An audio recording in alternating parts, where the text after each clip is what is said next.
Hello everyone, welcome to visionary classes. आज हम UGC NET environmental science के most important topic that is hydrosphere from unit 1 पे discuss करने वाले हैं। ये यूनिट 1 का सबसे इम्पोर्टेंट टॉपिक हाइड्रोस्फीयर है, जहाँ से मोस्ट ऑफ द क्वेश्चंस आते रहते हैं। तो हाइड्रोस्फीयर में हम दो तरीके की चीज़ें डिस्कस करेंगे, एक तो उसका स्ट्रक्चर और दूसरा उसका कंपोजिशन,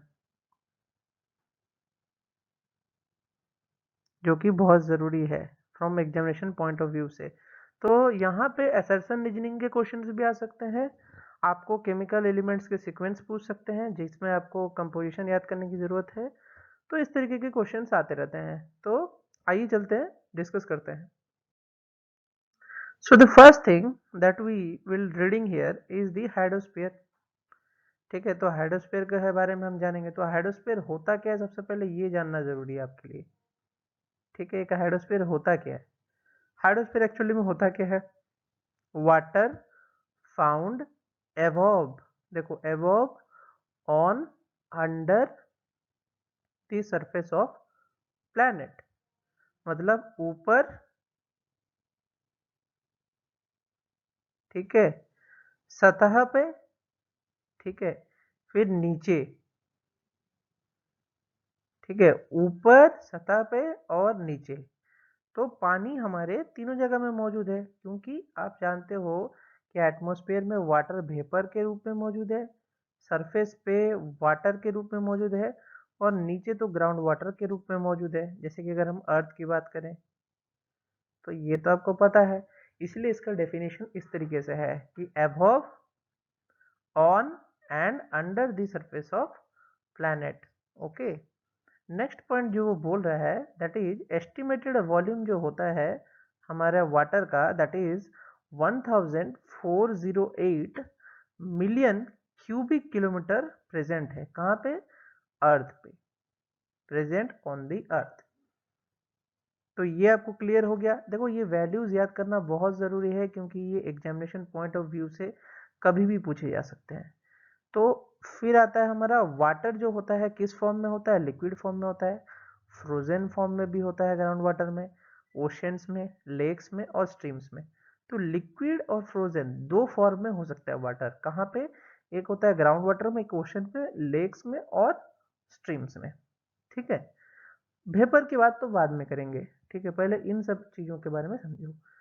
फिर आता है तुम्हारा सॉल्ट वाटर कंट्रीब्यूशन जो होता है, इसमें ये 97.5% होता है।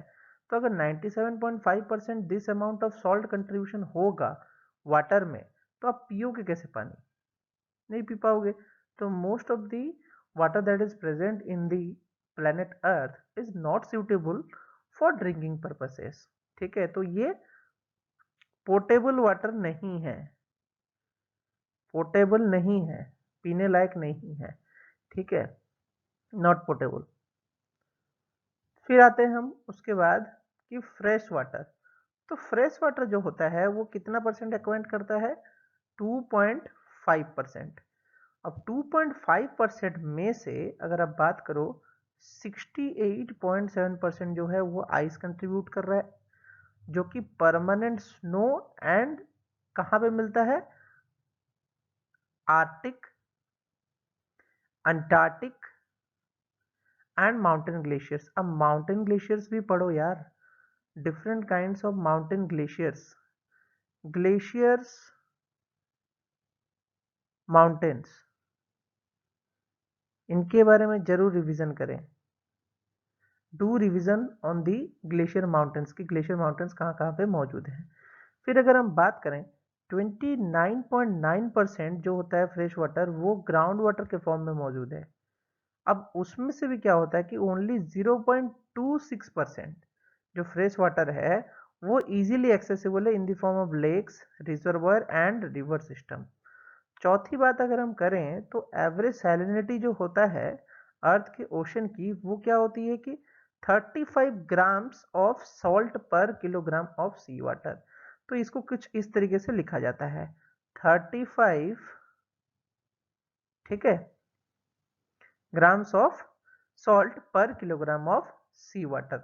तो आपको ये पॉइंट भी याद रखना है कि सैलिनिटी कितनी होती है ओशन की। ओके, तो ये वाला पॉइंट आपको क्लियर हुआ। अब बात करते हैं हम यहाँ पे इसके डायग्राम बेस्ड स्टडी की।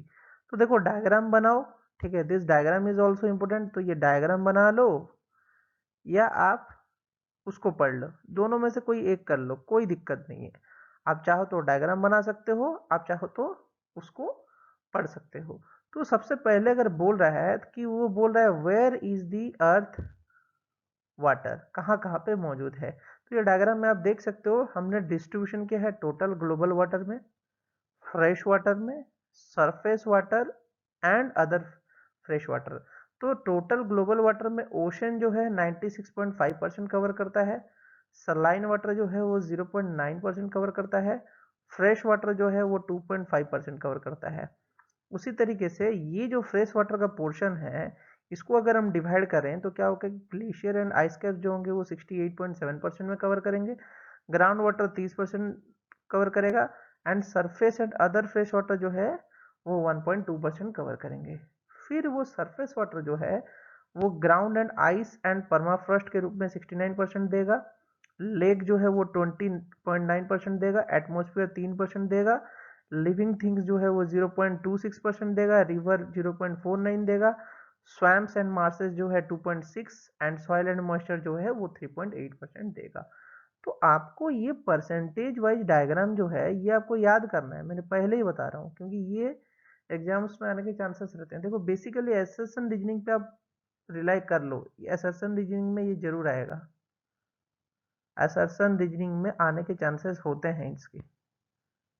तो पढ़ना है तो भाई ढंग से पढ़ो ना, अच्छे से बना के पढ़ो डायग्राम। ओके, फिर अगर हम बात करें तो सबसे पहले हम डिस्कस करने वाले हैं यहाँ पे कौन सा, कंपोनेंट्स। तो पहले कंपोनेंट की अगर हम बात करें तो वो क्या है, ओशन। ठीक है, ओशन में कैसे पानी मौजूद है और कौन कौन से ओशन से वर्ल्ड में, इनके बारे में थोड़ा जान लेते हैं। तो सबसे पहले अगर हम बात करें पैसिफिक ओशन, तो पैसिफिक ओशन 50.1% पानी रखता है। अटलांटिक की बात करें तो 23.3% ऑफ वॉल्यूम का पानी रखता है। इंडियन ओशन की बात करें तो 19.8%, सदर्न ओशन की बात करें तो 5.4% ऑफ पानी रखता है। आर्टिक ओशन 1.4 पे ही है। तो ये जो है ये आपको वॉल्यूमेट्रिक डिस्ट्रीब्यूशन दिया है, वॉल्यूमेट्रिक डिस्ट्रीब्यूशन दे रखा है, तो आप वॉल्यूमेट्रिक डिस्ट्रीब्यूशन जरूर पढ़ें, क्योंकि ये भी एग्जामिनेशन पॉइंट ऑफ व्यू से ये परसेंटेज बहुत बहुत इंपॉर्टेंट फॉर्म में होते हैं। फिर अगर हम बात करें, इसके बाद आता है हॉरिजॉन्टल जोन्स, जो कि वहां पे मौजूद है, कहाँ पे, ओशन में जो हॉरिजॉन्टल जोन मौजूद हैं हम उनकी बात करते हैं। तो ओशन में जो हॉरिजॉन्टल जोन मौजूद है उसमें सबसे पहले आता है लिटोरल जोन। फिर लिटोरल जोन होता क्या है, ये कोस्टल और इंटरटाइडल जोन भी बोला जाता है, इसको कोस्टल एंड इंटरटाइडल जोन भी बोला जाता है।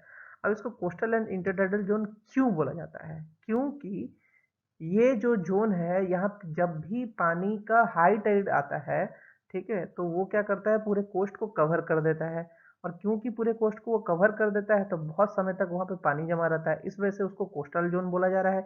अब इंटरडाइडल क्यों है, क्योंकि पानी वापस भी जाएगा तो वापस चला जाएगा, तो वो जोन जो है वो बहुत देर तक सूखा भी रह सकता है। तो इस रेंज पे क्या होता है कि वाइड रेंज ऑफ हैबिटेट्स भी मिलते हैं। ठीक है, तो ये पॉइंट भी याद रखो। नेक्स्ट जो जोन है दैट इज पैल्जिक जोन। तो पैल्जिक जोन को दो हिस्सों में डिवाइड किया गया है, एक है अपना नेरेटिक और दूसरा है ओसेनिक। तो ये दो पॉइंट आपको याद करना है, एक है नेरेटिक, दूसरा है ओसेनिक। तो पैल्जिक जोन को जब डिवीजन किया गया है तो उसमें जो नेरेटिक जोन होता है उसमें क्या होता है, सनलाइट पहुंचता है, और इसी जोन में क्या होता है कि कोरल रिफ्स भी होते हैं जो कि 600 फीट तक मौजूद हो सकते हैं। फिर आता है आपका ओसेनिक जोन, जो पैल्जिक जोन का पार्ट है, वो तो ओपन ओशन का पार्ट है, तो वो पूरा जो अपर जोन है उसको हम फोर्टिक बोल चुके हैं। तो फोर्टिक जोन, ये जो जोन है इसको फोर्टिक बोला जाता है। तो ये फोर्टिक जोन क्यों बोला जाता है, क्योंकि यहाँ पे सनलाइट पहुंचता है। अब बात करते हैं हमारा वर्टिकल जोन्स। तो वर्टिकल जोन्स की अगर हम बात करें तो यहाँ पे चार है, 1 2 3 4। तो फर्स्ट वाला जो है दैट इज एपिपेल्जिक जोन, जो कि U40 है, जहाँ पे लाइट पहुंचता है। U40 मतलब लाइट पहुंचता है। तो एपिपेल्जिक ही एक ऐसा जोन है जहाँ पे लाइट पहुंच रहा है, जैसे कि मेसोपेल्जिक, बैथियापेल्जिक और एबिसल पेल्जिक की अगर बात करें तो पेल्जाइक इन जोन्स में नहीं पहुंचता है। ठीक है, तो ये आपको याद करने की जरूरत है कि कहाँ पे लाइट पहुंचता है, कहाँ पे लाइट नहीं पहुंचता है, कहाँ पे मैक्सिमम डिस्ट्रीब्यूशन ऑफ ऑर्गेनिजम्स मिलते हैं और कहाँ पे नहीं मिलते हैं। अगर सपोज करो आप नीचे की बात करो तो यहाँ पे बेंथिक मिलेंगे, बेंथिक डुएलर्स मिलेंगे, बेंथिक ऑर्गेनिजम्स आपको यहाँ पे जरूर मिलेंगे, ये भी आप याद कर लो। नेक्स्ट अगर हम बात करें तो क्या होगा कि यहाँ पे आपको टेम्परेचर की बात किया जाए तो क्या होता है कि एपिपेल्जिक से जब आप मेसोपेल्जिक जोन में जाते हो तो थर्मोक्लाइन फेस करते हो। तो थर्मोक्लाइन जो होता है वो कितने डिग्री पे होता है, 12 डिग्री सेल्सियस यहाँ पे मौजूद होता है मेसोपेल्जिक जोन में। अब बैथीपेल्जिक की बात करो तो वहाँ पे 10 डिग्री टू 4 डिग्री होता है, ठीक है, और उसके बाद और ठंडा हो जाएगा एबिसियल पेल्जिक पे, ठीक है, इतना आप याद कर लो। तो ये जो डायग्राम है ये आपको बनाना है और डायग्राम के पार्ट्स लिखने हैं, कंपोनेंट्स ऑफ ओशन लिख रहे हैं। तो देखो नोट्स बनाना बहुत ज़रूरी होता है, यूजीसी नेट का एग्जाम है, आपको कंप्लीट नोट्स बनाओगे नहीं तो समझ में आएगा नहीं कि आप पढ़ क्या रहे हो। ओके, नेक्स्ट हम बात करते हैं। तो नेक्स्ट हम सबसे पहले बात करने जाएंगे तो हम बात करेंगे कंटिनेंटल से ओशन तक का जो स्ट्रेच है उसमें कौन कौन से फीचर्स आपको दिख रहे हैं। तो यहाँ पे आप देख सकते हो this diagram showing all the features, ठीक है। तो ये आपको कंटिनेंट से ओशन की तरफ जाते समय जो फीचर्स दिखते हैं, लैंड फॉर्म्स दिखते हैं, तो उनके बारे में ये डायग्राम है। तो ये डायग्राम आपको भी पढ़ना जरूरी है क्योंकि यहाँ पे आपको ओशन की तरफ आप जब जा रहे हो तो क्या क्या मौजूद है ये आपको पता होना चाहिए। तो सबसे पहले अगर हम बात करें तो कंटिनेंटल शेल्फ मौजूद है। तो कंटिनेंटल शेल्फ में क्या होता है कि shallow submerged extension of continent in the ocean, इसको हम बोलते हैं शैलो। देखो शैलो मतलब थोड़ा कम डेप्थ वाला, shallow submerged extension of continent in the ocean, जो कि ओशन में के अंदर है लेकिन थोड़ा शैलो है, मतलब आप पैर घुसाओगे तो पैर वहां पे पहुंचेगा, आप पूरा का पूरा नहीं डूब जाओगे, ठीक है। Shallow submerged extension of continent in the ocean. Second बात करें कि मीन स्लोप क्या होता है, यहाँ पे 1 डिग्री से कम होता है। ओके, थर्ड बात करें 7.5% of the total area of the ocean ये कवर करता है। चौथे पॉइंट की बात करें तो मराइन प्रोडक्टिविटी यहाँ पे काफी हाई होती है ग्राउंड्स में, इन ग्राउंड्स में मराइन प्रोडक्टिविटी काफी ज्यादा होती है एज कंपेयर टू बाकी सब जो रीजन है ओशनिक फ्लोर पे, ठीक है। फिर अगर हम बात करें कंटिनेंटल स्लोप की, ये तो 4 डिग्री का स्लोप दिखाता है। यहाँ पे क्या होता है कि active margin are steeper than those of passive margin, जहाँ पे एक्टिव मार्जिन होगा वो थोड़ा स्टीफर होगा, मतलब थोड़ा स्लोप उसका ज्यादा होगा कंपेयर टू पैसिव मार्जिन, क्योंकि वहां पे क्या होगा एक्टिव मार्जिन में क्या होता है कि वहां पे रिपीटेड वॉल्केनिक एक्टिविटीज होती है या तो टेक्टोनिक एक्टिविटीज हो रही होती हैं as compare to passive margin. जहां पे रिपीटेड टेक्टोनिक या वॉल्केनिक एक्टिविटीज हो रही होंगी उसको हम एक्टिव मार्जिन बोलते हैं, और जहां पे नहीं हो रहा होगा उसको हम पैसिव मार्जिन बोलते हैं। थर्ड पॉइंट जो वो बोल रहा है क्या है कि break between the continental shelf and rise, ये तो सिंपल सी बात है, आप इस पोर्शन को ही बोलोगे ना, ये आपका कंटिनेंटल शेल्फ है तो ये वाला जो पोर्शन है ये आपका कंटिनेंटल स्लोप है, और यहाँ पे आपको कंटिनेंटल राइज मिल रहा है जहां से कंटिनेंट उठ खड़ा हुआ है। ओके, फिर अगर हम बात करें कंटिनेंटल राइज की तो ये क्या है, इसमें डेवरेज डिपोजिशन हाई होता है ड्यू टू क्या, टर्बिडिटी करंट। अब याद रखो टर्बिडिटी करंट कहाँ पे मिलता है, ये हमको मिलेगा कंटिनेंटल राइज के पास, और इसका जो स्लोप होता है वो 1/8 होता है किसका, कंटिनेंटल स्लोप का, मतलब अगर आप 4/8 बोलो तो 0.5 डिग्री का स्लोप दिखेगा। और वाइड और थिकेस्ट वाला जो प्रेजेंट है इंडिया में that is the bay of Bengal. Bay of Bengal का जो कंटिनेंटल राइज है वो काफी थिक और वाइडर होता है, ये आपको याद करने की जरूरत है। Moving on to the next features, अगर हम नेक्स्ट फीचर्स की बात करें तो नेक्स्ट फीचर में सबसे पहले आता है एबिसल हिल्स। तो एबिसल हिल्स जो होता है वो स्मॉल हिल्स का ग्रुप है जो कि क्या है 1 किलोमीटर से छोटा है। अब ये भी देख लो, ये भाई 1 किलोमीटर के छोटा ही होगा, 1 किलोमीटर से तो छोटा ही है ये। इसका क्या होता है, rise from the floor of abyssal plain, ठीक है, फ्लोर ये रहा और यहीं से खड़ा हुआ है ये। फिर अगर most abundant cover greater than 30% of the ocean floor, ये 30% से ज्यादा पोर्शन को कवर करता है हमारे ओशन के बेसिन को, ठीक है। ये अब ओपन ओशन में घुस चुके हैं। तो मिड ओशनिक रीज क्या है, mid oceanic under water mountain system formed by plate tectonics. देखो under water mountain system formed by plate tectonics, तो यहाँ पे ये देख सकते हो ये छोटे छोटे छोटे छोटे माउंटेन सिस्टम्स हैं जो कि प्लेट टेक्टोनिक से फॉर्मेशन हुआ। प्लेट टेक्टोनिक्स क्या है कि यहाँ पे वोल्केनो मैग्मा जो होता है वो मूवमेंट करता है, तो जिस वजह से ये माउंटेन्स क्रिएट होते हैं। अब यहाँ पे एक रिफ्ट वैली का फॉर्मेशन भी होता है। अब ये क्या है, ये हम पढ़ेंगे थोड़े देर में।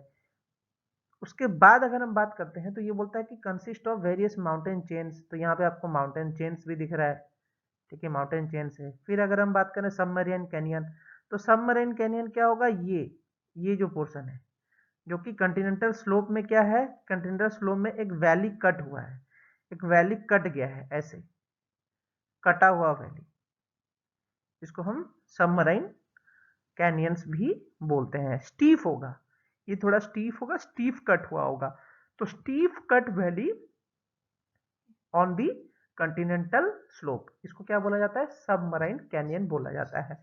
इस पॉइंट को बड़े अच्छे से याद रखो। फिर थर्ड पॉइंट जो है दैट इज आइलैंड आर्क और वोल्केनिक आइलैंड। ये क्या है, चेन ऑफ माउंटेन्स है जो कि आर्क शेप में होंगे, ठीक है, ये सब के सब आर्क शेप में होंगे, ये चेन ऑफ माउंटेन्स हैं, तो ये भी आपको पता होना चाहिए। ओके, तो ये भी आपका पोर्शन जो है ये आपको बहुत हद तक समझ में आ गया होगा आई थिंक। और अगर आपको इसमें और भी कुछ डाउट्स है तो you should definitely comment in the box, उसके बाद मैं उसको भी एक्सप्लेन कर दूंगा आपके लिए वहां पे, ठीक है। बाकी तो आपके पास टेलीग्राम चैनल का भी लिंक मौजूद है, डिस्क्रिप्शन बॉक्स में पूरी की पूरी प्लेलिस्ट मौजूद है, और मेरा पर्सनल नंबर भी है आपके पास, ताकि आप कॉन्टैक्ट कर सको any time. Okay, next thing you will discussing here that is mid oceanic ridge, और ये एक इंपॉर्टेंट पार्ट इसीलिए है तो इसको चूज किया गया है। तो मिड ओशनिक रीज क्या बोलता है कि sea floor spreading takes place along a different divergent plate boundary. तो डाइवर्जेंट प्लेट बाउंड्री क्या है, जहां से क्या होता है कि प्लेट इधर और एक प्लेट इधर, इधर डाइवर्ज मतलब एक दूसरे से दूर जाते हैं, तो इसको हम जोन ऑफ डाइवर्जेंस भी बोलते हैं। तो इसमें होता क्या है कि कन्वेक्शन करंट जो है मैग्मा के फॉर्म में राइज करता है, और मैग्मा के फॉर्म में राइज करके वो इधर उधर सर्कुलेट करता है।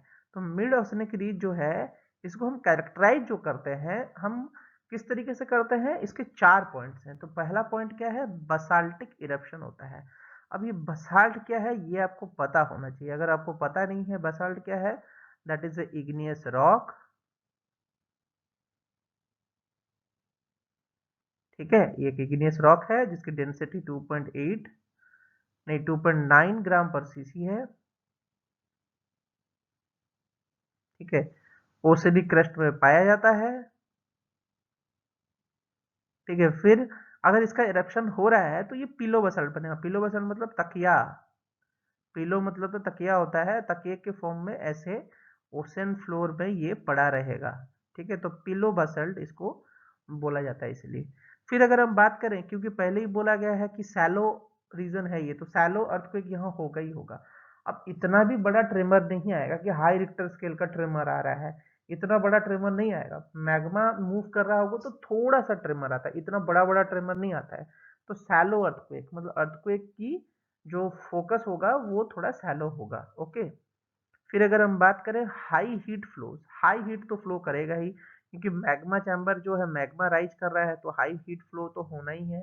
चौथा चीज जो है हाइड्रोथर्मल वेंट्स दिखते हैं, ब्लैक स्मोकर्स दिखते हैं जो कि सल्फाइड रिच मिनरल से कंप्लीटेड है। तो यहाँ पे एक्सोटिक ऑर्गेनिजम्स भी दिखते हैं। अब ये एक्सोटिक का मीनिंग क्या है, ये वो ऑर्गेनिज्म है जो कि सरवाइव कर सकते हैं टॉक्सिक केमिकल और हाई टेम्परेचर और हाई हाइड्रोस्टेटिक प्रेशर में। ओके, तो ये जो 4 पॉइंट है ये आपको मिड ओशनिक रीज को डिफाइन करने में काम आता है कि मिड ओशनिक रीज कैसा होता है। देखो जियोलॉजी है, जियोलॉजी का पोर्शन है ये, तो कंप्लीट जियोलॉजी का पोर्शन अगर आप पढ़ रहे हो तो आपको कम से कम डायग्राम का आइडिया होना ही चाहिए। बिना डायग्राम के तुम मत बनाना नोट्स, डायग्राम के नोट्स बनाना ताकि आपको समझ में आए कि हो क्या रहा है, कहानी क्या है पहले समझ लो फिर आंसर बनाओ। इस तरीके के क्वेश्चंस के लिए कहानी समझना बहुत जरूरी है। और आई होप कि आपको ये पूरा लेक्चर समझ में आया होगा। अगर आपको कोई भी छोटा सा भी डाउट है तो please comment in the box so that I can explain it you. Okay, and आज का लेक्चर जो है यहीं समाप्त करते हैं। Have a nice day.